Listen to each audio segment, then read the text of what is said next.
ప్రతిఘటన టీవీకి స్వాగతం. క్షణక్షణం మీకోసం. ఎయిర్ ఇండియాను వెంటాడుతున్న ప్రమాదాలు, ఫ్లైట్ ను ఢీకొట్టిన పక్షి, అత్యవసర ల్యాండింగ్. గత కొన్ని రోజులుగా ఎయిర్ ఇండియా విమానాలు వరుస ప్రమాదాలను చవిచూస్తున్నాయి.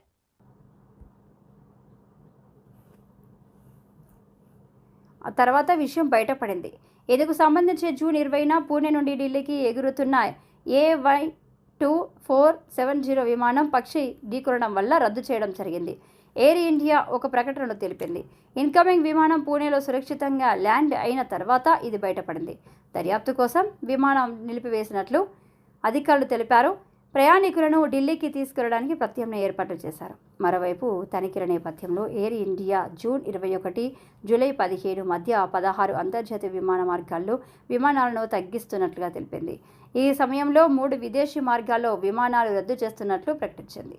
జూన్ 12న అహ్మదాబాద్లో జరిగిన విమాన ప్రమాదం తర్వాత ఈ నిర్ణయం తీసుకున్నట్లు ఎయిర్ ఇండియా పేర్కొంది. ఈ లక్ష్యం ప్రోగ్రాం స్థిరత్వాన్ని పునరుద్ధరించడమేనని ఎయిర్లైన్ తెలిపింది. అలాగే ప్రయాణికులకు కలిగే అసౌకర్యాన్ని తగ్గించాలని నిర్ణయించింది.